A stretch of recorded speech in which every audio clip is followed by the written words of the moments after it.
the reason I took control of the airplane wasn't any lack of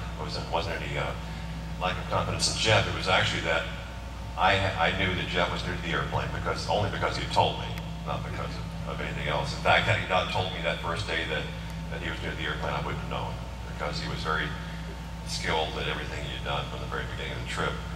But as captain, it was my responsibility in this dire emergency. I had the greater experience in this particular aircraft type. Jeff had been more recently trained in the simulator on all the emergency procedures, including the use of that checklist. It has 157 procedures in it. It's about an inch thick, and he had to find the right one, which is number 27. And so it seemed like it was the best division of duties to do it that way. In addition, all the landmarks I needed to see to make these choices and choose among these three options were to my left, out my left side windows. And so I began to make a left turn, and in that turn I was going to have to decide what heading to roll out on, depending upon which option I chose. What was the condition of the water when you looked down at the Hudson? Cold. And wet.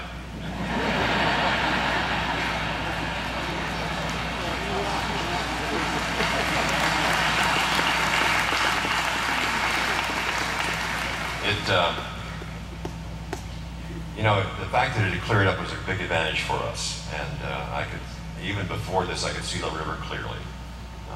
It was the only option that I was certain was within our gliding distance. It appeared to be relatively smooth. There was a light wind out of the north. The river surface appeared to be smooth. There was not a lot of traffic on the river, but there were some boats near Midtown, and that's where we ended up, and I was very happy that we did. I asked you earlier about how losing the engines affected all the other systems in the airplane. Was there anything that you could do in the cockpit to assure that you maintained all your instrumentation and whatever you needed to ditch? Yes, in fact, before I took control of the airplane, I took 2 steps by memory. I turned the engine mode knob to continuous, which turns on the electronic ignition of the engines, provides a spark, so if there's a chance of a relight in the case of a flame out, that is going to happen. And this, about 3 seconds later, I started the auxiliary power unit, APU, which essentially is a miniature jet engine that we use for backup electrical and air and hydraulic power. Is this a fly-by-wire airplane? Yes, it is. What effect does that have, or did that have, if any, on the whole process of your descent? It probably didn't have much of an effect. I don't think that we would have had a very different outcome had this been a different type.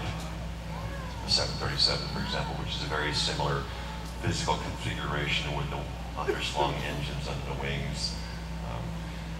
The fly-by-wire system does a couple of things. It does afford flight envelope protections in normal law, which is the normal configuration where the flight control computers are interpreting the pilot's inputs and then sending electrical signals to the actuators to be activated. It limits how high you can raise the nose, how low you can push the nose, how much bank you can use, how slow and how fast you can go. But we never actually approached those limits, and so those protections, the absolute maximum protections, never actually came into play. The one thing that it's a bit different than a conventional airplane is that it has auto trimming. So you don't have to manually use the pitch trim, it trims for you. The downside of that, and it's a minor point, is that when your speed changes, it's not always readily apparent to you just from a natural feel of the controls. They don't get heavier. They always feel the same. So you have to watch your speed indication a bit more closely.